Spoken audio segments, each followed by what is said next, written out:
दोस्तों, आज मैं आपके लिए लाई हूँ फिर से एक सस्पेंस थ्रिलर मूवी की एक्सप्लेनेशन स्टोरी। तो ये स्टोरी हमें सिखाती है कि आप कोई भी कर्म करो, बुरे अच्छे, वो कर्म आपके ज़िंदगी में लौट कर वापस आते हैं। तो ये कहानी है श्रवण की, जो कहीं जा रहा है। उसे याद आता है कि उसकी ज़िंदगी कैसी बीती। वो एक बेरोज़गार लड़का है, माँ बाप और बहन काम करते हैं और ये उन्हीं के सहारे जीता है। उसकी माँ हमेशा कहती है कि कुछ काम कर ले, मगर उसके पापा कुछ भी नहीं कहते। वो दोस्तों में बहुत शान से रहता था। कहीं भी लड़ाई हो तो उसके दोस्त इस श्रवण को ही आगे कर देते थे। ये कम पढ़ा लिखा था, मगर लाइब्रेरी से अलग अलग सस्पेंस स्टोरी मिस्ट्री बुक्स पढ़ने का इसे बहुत शौक था। उसका दिमाग इन बातों में बहुत चलता था। लाइब्रेरियन भी उसकी तारीफ करता था। उसके पापा एक बहुत ही शांत और समझदार इंसान थे। वो कभी भी जीवी को डांटते नहीं, वो अलग अलग एक्सपेरिमेंट किया करता था। उसकी माँ हमेशा ही उसे डांटती थी। एक दिन उसके पापा कहते हैं, बेटा मैं बीमार हूँ, मुझे पहले जैसा काम नहीं हो रहा। अब ये सुन वो शहर आता है, अलग अलग काम करता है, बहुत सी नौकरियाँ करता है। फिलहाल श्रवण एक जगह जूस सेंटर पर जूस बनाने का काम करता है। बाजू की चाय वाला श्याम और सामने की दुकान पर काम करने वाली लड़की आनंदी उसके दोस्त है। श्रवण आनंदी से प्यार करता है। चाय वाला श्याम श्रवण का दोस्त और रूममेट भी है। श्रवण टीवी पर भी हिस्ट्री चैनल ही देखते रहता है। श्याम उसकी इन हरकतों से परेशान होता है। श्रवण की बातें उसे कुछ समझ नहीं आती। वो हमेशा ही साइंस और एक्सपेरिमेंट की बातें करता है। रात में श्रवण शाम से कह रहा था कि सस्पेंस मिस्ट्री स्टोरी अच्छी होती है। तभी उतने में उनकी घर मालकिन यानी ऑनर दीदी उनके पास आती है। कहती है, बेटा कबर्ड ऊपर लाने में मदद करो। वो वहाँ जाकर कबर्ड ऊपर लाते हैं। हम देखते हैं कि ऑनर, जो जिनके घर में ये दोनों किराए से रहते थे, उस औरत यानी मनी दीदी के घर में उसकी एक अंधी बेटी और अपाहिज पति भी है। मनी दीदी बहुत ही कंजूसी से घर चलाती है और आरती यानी उसकी अंधी बेटी के लिए दहेज जमा करती है। अब दूसरे दिन आनंदी श्रवण से कहती है, तुम्हारी औकात क्या है, क्या काम करते हो तुम? मैं तुमसे प्यार कर कर गलती कर रही हूँ। उसकी बातें सुन श्रवण को बहुत हर्ट होता है। वो शराब पीकर शाम से कहता है, आनंदी ने जो कहा सच कहा यार। मैं दिन भर मर मर काम करता हूँ, पैसे कमाता हूँ और सारे पैसे घर पर भेजता हूँ। शराब पीने के भी पैसे नहीं होते मेरे पास। हम लोग गरीब हैं, तू खुश है, मगर मैं पैसे वालों को देखकर जलता हूँ। मुझे लगता है कि हम इतने गरीब क्यों। दूसरी तरफ देखता है मनी सामान लेकर खड़ी है। तभी एक लड़का इमरान आकर कहता है, दीदी मैं ड्रॉप कर देता हूँ आपको, चलो। और मनी उसके साथ गाड़ी पर बैठती है। उसे कहती है, शादी की खरीदारी कर ली, थोड़ी दहेज के लिए एक एक सामान जोड़ रही हूँ। तभी अचानक एक गाड़ी आकर इन्हें धक्का देती है और ये दोनों सामान के साथ नीचे गिर जाते हैं। इधर श्रवण शाम को घर की ओर चलते चलते कहता है कि वो जो टकला लाइब्रेरियन जूस पीने आता है ना, वो पुलिस का आदमी है, पैसे भी कमाता है बहुत, वो पुलिस की मदद करता है। मैं जो सस्पेंस बुक पढ़ता हूँ ना, वैसे ही वो बुक्स पढ़ता है और अपना दिमाग लगाकर पुलिस की मदद करता है। इधर मनी उस लड़के से कहती है, मेरा पर्स वही गिर गया शायद। और वो लड़का कहता है, मैं जाकर देखता हूँ। उसी रास्ते पर श्रवण और शाम आते हैं। जीवी शाम को उसके माँ का कॉल आता है। माँ की बातें सुन वो फ़ोन फेंक देता है और जब फ़ोन उठाने जाता है तभी उसे वही मनी का पर्स मिलता है। वो पर्स उठाकर जेब में डालता है। उसमें कुछ पैसे थे, इसलिए वो शाम के साथ घर पर आता है। बारिश हो रही थी, इसलिए शाम कपड़े उतारने के लिए छत पर जाता है। तभी नीचे आते आते मनी दीदी की बातें सुनता है और श्रवण से कहता है कि मनी दीदी का पर्स आज खो गया। वह कह रही थी उसमें उस कबर्ड की चाबी भी है और उस कबर्ड में बहुत सा सामान है। तब श्रवण कहता है, वो चाबी मुझे मिली। श्याम कहता है, चल वापस करते हैं। मगर श्रवण के दिमाग में अलग ही प्लान चालू था। वो कहता है, हम एक खेल खेलते हैं जिससे हमें बहुत पैसा मिलेगा और इल्ज़ाम डालते हैं इमरान पर। जीवी प्लान बनाता है कि दीदी जब नहीं रहती तब हम अंदर जाते हैं और गहने चुराते हैं। सब प्लान शाम को बताता है। सस्पेंस और मिस्ट्री बुक्स पढ़ पढ़कर श्रवण बहुत ही शातिर हो गया था। शाम कहता है कि मुझे इसमें नहीं फंसना, मुझे चोरी नहीं करनी। मगर जीवी उसे मोटिवेट करता रहता है, बड़े पैसे वाला आदमी बनने के सपने दिखाता है। एक दिन उसकी माँ का कॉल आता है। वो कहती है, बेटा तेरी बहन किसी के साथ भाग गई, ऐसा कह रहे हैं लोग, और ये सुनकर तेरे पापा की तबीयत खराब हो गई, उनके सीने में दर्द हो रहा है। तेरे दोस्त है साथ में, उन्हें हॉस्पिटल ले जा रही हूँ। अब श्रवण गांव जाने के लिए निकलता है। तभी उनके सामने आती है मनी दीदी और उनकी बेटी। मनी दीदी कहती है, हम मंदिर जा रहे हैं। तब श्याम कहता है, श्रवण के पापा की तबीयत खराब हो गई, वो गांव जा रहा है। अब श्रवण का मन पलट जाता है। वो गांव जाने के लिए निकला था, मगर वहीं रुककर मनी के घर में घुस जाता है और कबर्ड खोलता है। कबर्ड में जो पैसे और गहने थे वो निकाल लेता है और वहाँ इमरान के शर्ट का टुकड़ा रखता है। नीचे आकर पैसे और गहने बैग में रखता है तो श्याम कहता है, तेरे पापा अब नहीं रहे। श्रवण गांव के लिए निकलता है और इधर श्याम आकर मनी दीदी से कहता है, दीदी श्रवण के पापा मर गए, कॉल आया था अभी अभी उसका। अब दूसरे दिन बिल्डिंग में सब लोग जमा होते हैं कि मनी के घर में चोरी हो गई। इधर श्रवण आता है घर। जो बहन भाग गई वो वापस आती है। उसकी माँ बहन को मारती है, मगर श्रवण बहन से अच्छे से बात कर घर में लेता है। इधर पुलिस को अब इमरान पर शक हो गया था। पुलिस इमरान को पकड़कर ले जाते हैं। पुलिस श्रवण के घर जाकर भी देखते हैं कि सच में उसके पापा मरे या नहीं। अब पापा के सब विधि कर वो वापस शहर आता है। श्याम बहुत डरा हुआ था, मगर श्रवण ऐसा बिहेव करता है जैसे कुछ हुआ ही नहीं। दूसरे दिन ये लोग पुलिस स्टेशन में जाते हैं। पुलिस वाले को श्रवण पर शक होता है, मगर कुछ खास सबूत नहीं मिलते।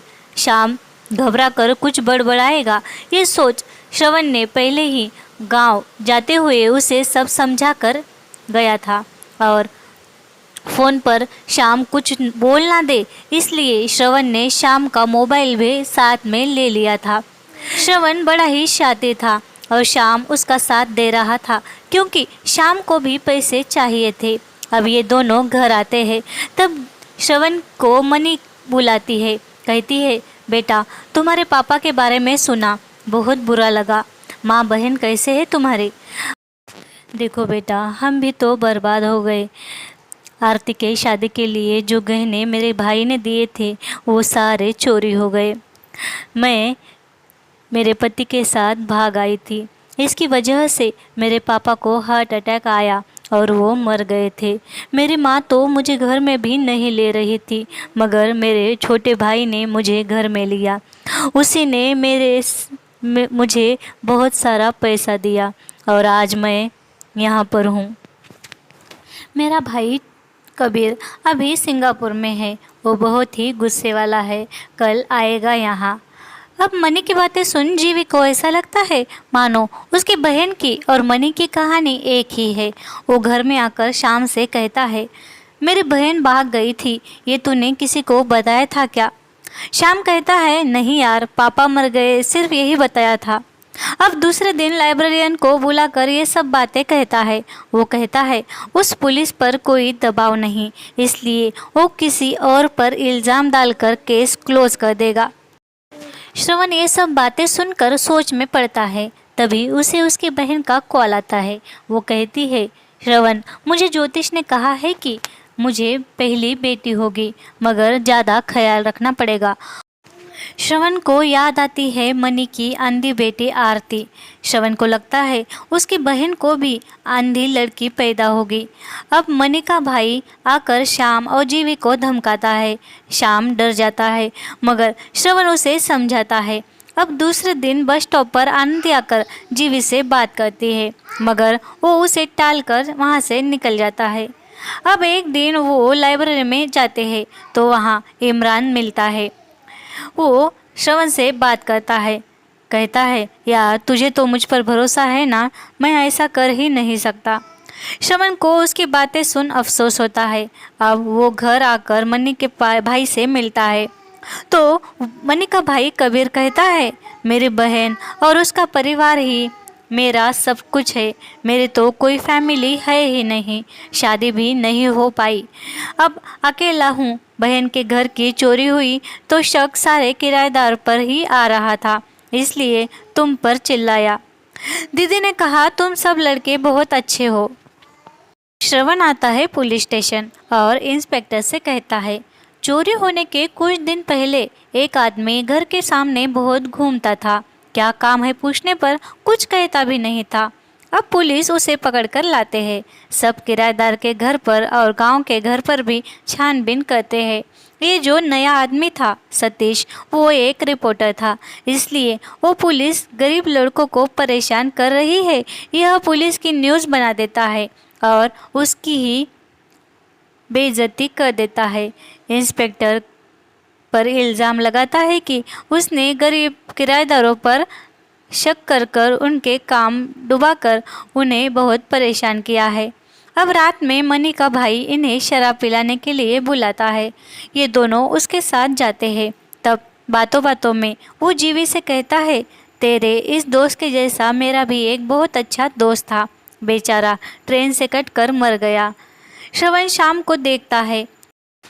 श्रवण को ऐसा लग रहा था कि वो जो कबीर है वो श्रवण का फ्यूचर मिरर है। जो कुछ उसके साथ हुआ वो सब उसके साथ हो चुका है और उससे रात भर बहुत सी बातें करता है। अब दूसरे दिन श्रवण शाम से कहता है मैं गांव जा रहा हूँ। शाम उसकी बातें सुन चौंक जाता है। शाम को लगता है वो गहने बेचने जा रहा होगा। श्रवण जाता है कबीर के दोस्त कुमार को ढूंढने। वो कबीर और कुमार के गांव आता है। वहाँ उसे बहुत कुछ समझता है। वो खुद के गांव जाकर अपनी माँ से मिलता है और वापस शहर आ जाता है। शाम पूछता है क्या हुआ, तू गहने बेचने गया था ना, इतनी जल्दबाजी क्यों कर रहा है, हम बहुत वक्त के बाद सब करेंगे। तब श्रवण कहता है मैं कबीर के गांव गया था, वो जो ज़िंदगी जी रहा है वो ज़िंदगी हमारा फ्यूचर है। उसका दोस्त कुमार और उसने हम जैसी ही चोरी की थी और उसका दोस्त अब इस दुनिया में नहीं रहा। श्रवण कहता है मैं कुमार के घर भी जाकर आया हूँ। अब उसकी बातें सुन श्याम हंसता है और कहता है तू पागल हो गया श्रवण, पहली बार चोरी की है, ज़्यादा पैसे मिलने की खुशी में बौखला गया है तू। तब श्रवण उस पर चिल्लाता है, कहता है मेरी बहन और अपनी ऑनर दीदी की स्टोरी सेम है, वैसे ही मेरी तुम्हारी स्टोरी भी कबीर और कुमार जैसी ही है। उन दोनों ने ज़मींदार के घर चोरी की थी और इल्ज़ाम किसी और शख्स पर ही लगा दिया था और कबीर ने सब प्लान बनाया था। कुमार ने डर के मारे ये सब कबूल किया और वो मर भी गया। वो मरा नहीं, वो कबीर के हाथों ही मर गया था। अब शाम ज़ोर से हंसता है, उसे ये सब झूठ लगता है। वो कहता है इसका मतलब तेरी बहन को भी मनी दीदी जैसी अंधी बेटी होगी। तेरा जीजा जी भी अपने ऑनर जैसा अपाहिज हो जाएगा और तू मुझे मार देगा। कुछ भी बक रहा है यार। तब श्रवण कहता है यार ये सब खुद जाकर मैं देख आया, सच कह रहा हूँ। और उन्होंने जिस ज़मींदार के घर चोरी की वो कोई और नहीं, मेरे दादाजी का घर था। मेरे पिताजी ने इन दोनों की साइड से बात की थी। तब दादाजी और पिताजी में लड़ाई हो गई और मेरे पापा ने घर छोड़ दिया। ये बातें माँ से पूछी मैंने और ये वही गहने हैं जो मेरे दादाजी के घर से कबीर ने चुराए थे। शाम हंसता है, कहता है यानी तेरे गहने तेरे पास ही आ गए। अब क्या ये वापस करेगा? श्रवण कहता है, पागल हो गया है क्या? हमें वो गलती नहीं करनी है जो कबीर और कुमार ने की थी। और अब शाम श्रवण की बातें सुन सो जाता है। मगर जब श्रवण सुबह उठकर देखता है तो जिस बैग में गहने थे वो बैग लेकर शाम भाग गया था। इधर मनी दीदी की बेटी ने हाथ की नस काट ली थी। श्रवण उसे हॉस्पिटल में ले जाता है और दीदी से कहता है, शादी बिना गहनों के नहीं हो सकती क्या?